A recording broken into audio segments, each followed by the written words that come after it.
They said the girl never cried that night, not when her stepmother grabbed her by the hair, not when she was dragged across cold stone floors, not even when her scalp burned and her knees split open on the edges of the hearth. Servants whispered that the child's silence was more frightening than her stepmother's rage. In a house where power was everything and mercy was a weakness, silence was her only rebellion. For years afterward, the story was repeated in hushed tones across the province, how a nobleman's wife, desperate to secure her own influence, tried to break the daughter of the man whose household she now controlled, how she humiliated her, punished her, and made her vanish from view like an unwanted mistake. But no one, not the servants who saw the bruises, not the neighbors who heard the screams, not even the guards who escorted her out, imagined that the girl would one day return, and absolutely no one survived the day she did. Before we begin this haunting true-life tale of ambition, cruelty, and a return that reshaped an entire noble line, make sure you subscribe to our channel. Stories like these, stories hidden behind castle walls and courtly smiles, are rarely told, and you won't want to miss what comes next. The winter the girl was cast out was remembered for its brutal cold, the kind that cracked timber beams and made river water seize into glass before sunrise. Yet inside Lord Haldon Merrin's manor, an estate known across the valley for its impeccable discipline, the cold felt more human than seasonal. It lived in the walls, in the glances exchanged by servants, in the way the new Lady Merrin's footsteps echoed like a warning. Her name was Aldeva, a widow from a lesser noble line who married Lord Haldon only months after his first wife's death. And from the day she stepped over the threshold, she regarded Haldon's daughter, Lyria, as the one obstacle standing between her and complete control of the household. Lyria had been 12 that winter, thin, quiet, observant, too observant. Aldeva often muttered to her ladies-in-waiting, "A child who watches more than she speaks," she'd say, "is a child who plots." But Lyria didn't plot. She simply endured, the way children of noble families were taught to endure, with stillness, with silence, with obedience that tasted like iron. Servants later recalled how the girl walked the corridors as if memorizing them, tracing her fingers along the carved wooden rails, learning every turn, every alcove, every exit. Some thought it was fear, mapping the paths she could escape from. Others believed it was anger simmering behind pale eyes she never allowed to shine with tears. But none of them expected what that knowledge would mean years later. The incident that ended her childhood began over something painfully small, a broken porcelain bowl, one of Aldeva's favorites, imported from the capital, delicate as eggshell. A servant had dropped it in the kitchen, but Aldeva insisted Lyria be blamed. "She walks with a ghost's steps," the stepmother hissed, "always listening, always skulking. Who else would sneak below at such an hour?" Lord Haldon said nothing. He rarely did when his new wife spoke with that clipped tone, the one threaded with both threat and charm. Since the death of his first wife, Haldon had become a quieter man, haunted by regrets he refused to name. Aldeva filled the silence with her own certainty. When she seized Lyria by the hair, dragging her across the stone floors, the household froze. Servants stood rigid, eyes lowered, hands trembling above buckets and brooms. No one intervened. No one dared. The Merrin household had become a place where orders traveled downward like falling blades. Aldeva dragged the child through each room as if presenting evidence, forcing Lyria to kneel on cold stone, pushing her down the long gallery where portraits of Merrin ancestors stared from gilded frames. "Look at them," Aldeva snarled, yanking Lyria's head upward. "A lineage of strength, power, legacy, and you standing in the way of all of it." But Lyria never cried, not when her hair tore at the roots, not when her knees scraped red, not when Aldeva kicked aside the last shreds of innocence clinging to her. She simply stared ahead, unblinking. Witnesses would later say that the lack of tears frightened Aldeva more than any scream would have. Cruelty expected tears. Silence left the cruelty exposed. By the end of the night, Lyria was sent away for her own good, according to Aldeva's carefully crafted explanation. She claimed the girl needed discipline, structure, and spiritual correction, a polite way of saying she wanted her gone. The official version told to neighbors was that Lyria had been taken to a distant convent in the northern hills, a quiet place where forgotten daughters of noble houses were shaped into obedient shadows or simply disappeared from the social ledger. But the truth of where Lyria went and who orchestrated it remained buried under polite lies. Years passed. Aldeva flourished. She managed the estate with ruthless efficiency, cementing alliances, expanding her influence, and slowly erasing the memory of the child who once roamed those halls. Lord Halden withdrew further into himself, his grief calcifying into something brittle and silent, and the servants learned to speak softly, walk lightly, and forget. Until the summer, the letter arrived. It was sealed in black wax, an unusual choice, one reserved for funerals or urgent summons. Aldeva broke the seal with an annoyed flick, expecting news of a distant cousin's passing or an invitation to a court affair. But as her eyes scanned the page, the blood drained from her face. Lord Halden looked up from his papers, startled by the sudden stillness in the room. "What is it?" he asked. Aldeva slowly lowered the letter, her hand trembling for the first time since anyone had known her. "She's coming back." Halden blinked. "Who?" Aldeva swallowed, her voice cracking against her will. "Lyria." The room felt suddenly airless. For 7 years, they had never spoken the girl's name aloud. It had been easier that way, cleaner, safer. But the letter did not end there.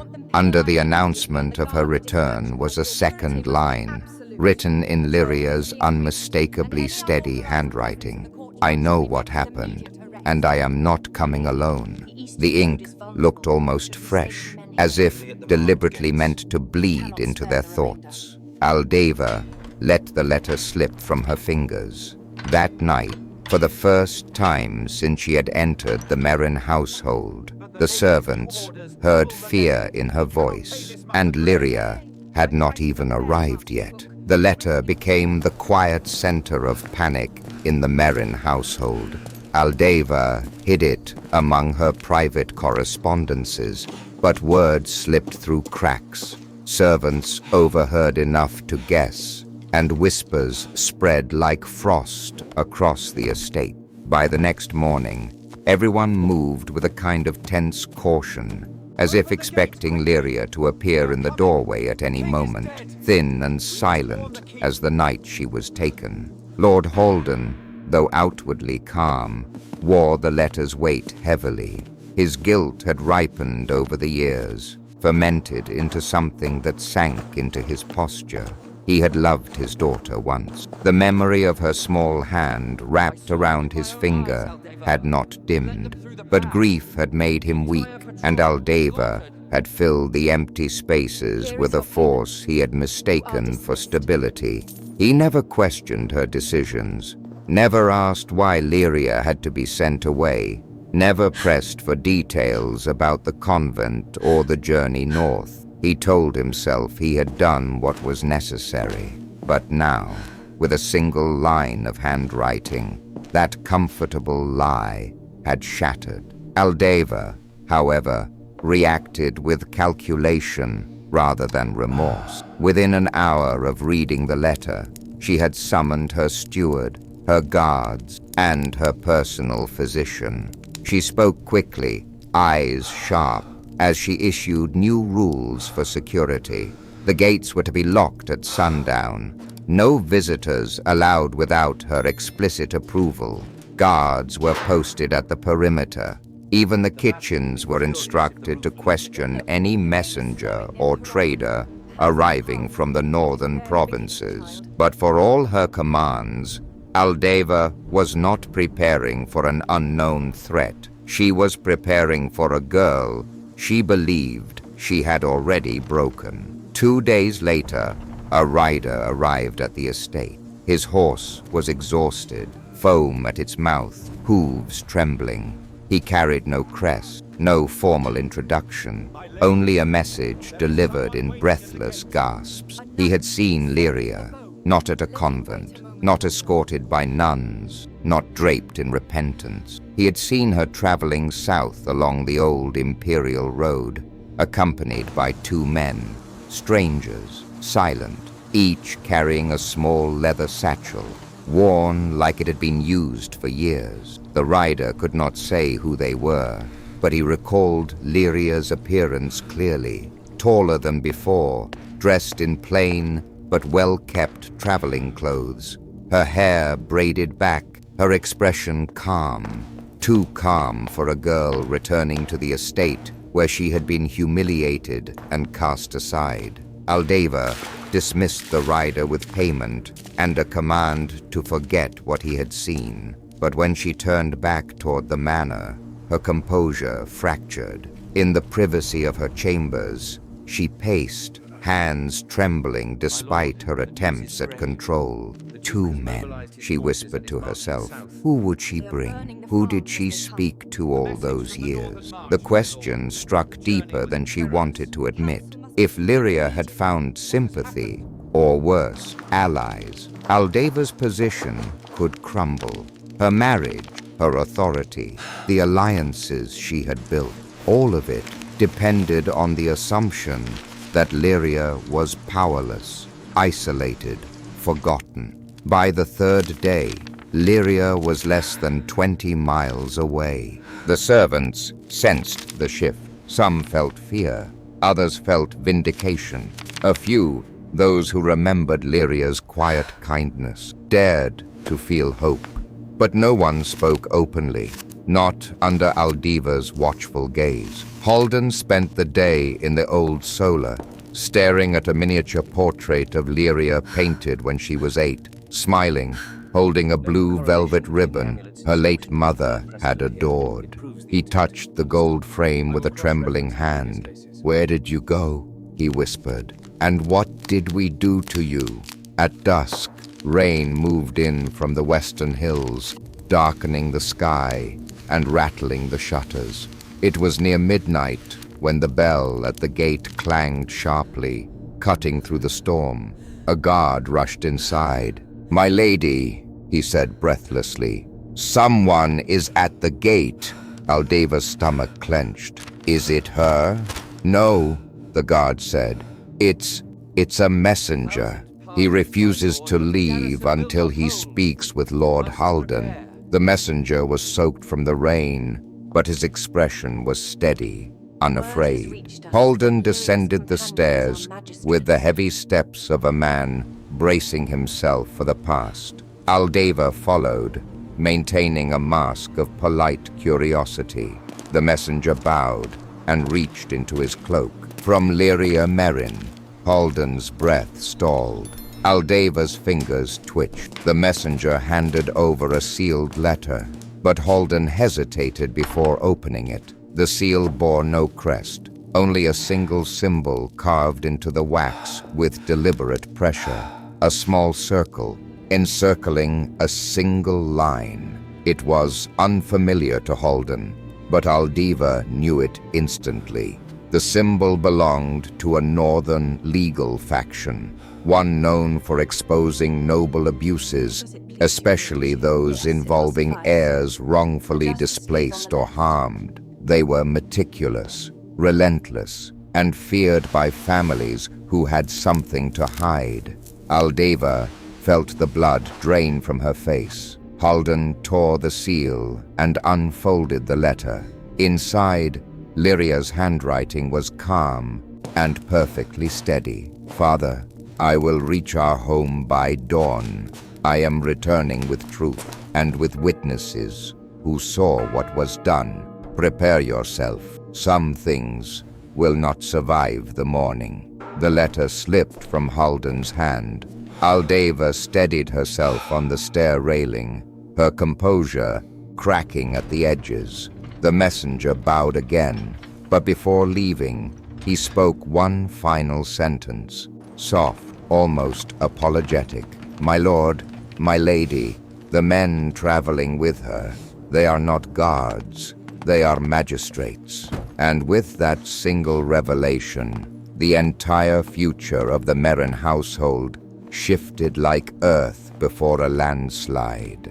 The storm eased just before dawn, leaving the Merrin estate washed in pale gray light. The air hung thick with the scent of wet earth and the uneasy quiet that comes when a reckoning is inevitable. Servants moved through the halls with fragile caution, their footsteps soft, as if afraid the house itself might shatter under the weight of what was coming. Lord Halden stood by the main doors long before sunrise, cloak wrapped tightly around his shoulders. He had not slept. The miniature portrait of Lyria rested in his pocket, its edges worn by his thumb. For hours, he had replayed the past, his failures, his silence. The moment he let Aldeva drag his daughter away without raising so much as a protest, shame settled into his bones, heavier than the stone floors beneath his feet. Aldeva, however, prepared herself with the precision of a general. She wore her most imposing gown, deep burgundy with embroidered sleeves, and had her hair braided into a crown that emphasized her authority. But the composure she projected was only surface deep. Inside, her thoughts raced. She had faced political rivals, manipulative courtiers, even corrupt officials. But her stepdaughter was a different kind of opponent. Lyria had nothing to lose, and those were always the most dangerous adversaries. Just as the first rays of dawn touched the eastern woods, the estate bell rang once more. This time, not in warning, but in acknowledgement. Halden exhaled a breath he didn't realize he had been holding. Lyria Merrin had returned. The gates opened slowly, the metal groaning with the strain of rust and age. Beyond them stood a hooded figure on horseback, flanked by the two magistrates. The men dismounted first, introducing themselves with quiet dignity. Their expressions were unreadable, stern, but not hostile. They bowed to Halden, then stepped aside. Lyria lowered her hood. The girl who had left the manor at 12 was gone. In her place stood a young woman of 19, shoulders squared, gaze steady, posture unmistakably shaped by years of survival rather than privilege. Her hair was longer now, darker, pulled back in a simple braid. Her eyes, though, those pale, watchful eyes, were unchanged. They held the silence of the child who once endured humiliation without a single tear. Halden stepped forward, voice cracking. "Lyria, She raised a hand gently, stopping him. "Father, we will speak." but not yet. Not. Aldeva approached with a measured smile that trembled at its edges. Lyria, you've grown so. Save your lies, my lady, Lyria said, tone calm but cutting. We are not speaking as family today. Aldeva froze. For the first time, the servants saw fear fully settle on her features. The magistrates unpacked their satchels in the courtyard, placing scrolls and sealed documents across a table brought hurriedly by the steward. They worked with methodical precision, explaining that they had been appointed to investigate the circumstances of Lyria's removal from the estate years earlier. They held testimonies, accounts from travelers, letters from the northern provinces, and even statements from individuals who had witnessed what had happened the night she was dragged by her hair through the manor. Aldeva scoffed. This is absurd. I acted for the girl's well-being. She was unruly, difficult. She was a child, one magistrate interrupted. And we have evidence indicating she suffered physical and psychological harm under your care. Halden's face drained of color. He staggered slightly, bracing a hand on the table. Aldeva, is this true? She straightened, eyes flashing. I did what was necessary for the household. You were too broken to lead. Someone had to bring order. But you said she was sent to a convent, Halden whispered. I said what needed to be said. Lyria stepped closer then, her voice soft but sharp enough to cut. They took me north, yes, but it was no convent. It was a workhouse for unwanted noble children. One run by your cousin's husband, Aldeva. You paid for me to disappear. Aldeva opened her mouth, but no words came. The magistrates unrolled another document, this one bearing the royal seal, an official summons for Aldeva's trial. The charges listed included abuse of a noble heir, falsification of legal documents, bribery, and the intentional displacement of a legitimate successor. Halden's knees nearly buckled. The truth was a weight he could not hide from anymore. Aldeva, realizing what awaited her, attempted to seize control one last time. You think you can take my life's work from me? She hissed at Lyria. You were weak then, and you are weak now. You don't understand the cost of power. Lyria met her gaze without flinching. I learned the cost the night you dragged me by the hair through my own home, and I learned the price of silence in the years that followed. The magistrates signaled the guards. Aldeva's facade shattered. No, she screamed, stepping back. You cannot do this. I built this estate. I held it together. She pointed at Halden. Let everything fall apart. I saved this family. Lyria's calm voice cut through the chaos. No one survived the day you decided cruelty was strength. The guards seized Aldeva's arms. Her scream echoed through the courtyard as she was dragged away, the same way she once dragged a child. Silence fell. Halden turned to his daughter, tears finally rising. Lyria, how do I begin to make amends? She looked at him, her expression softened but deeply sad. You start, she said, by telling the truth. And for the first time in years, Lord Halden nodded, not as a man protecting his reputation, but as a father facing the reality he had long avoided. The Merrin household would never be the same, but neither would Lyria. Cruelty often hides behind respectability, and silence can be as dangerous as the harm itself. But truth, when finally spoken, can dismantle even the most carefully constructed lies. Power built on fear never lasts. Eventually, justice finds its way home. If this story moved you, make sure to subscribe to our channel for more real, emotionally gripping histories that reveal the hidden struggles behind noble titles and polished portrait.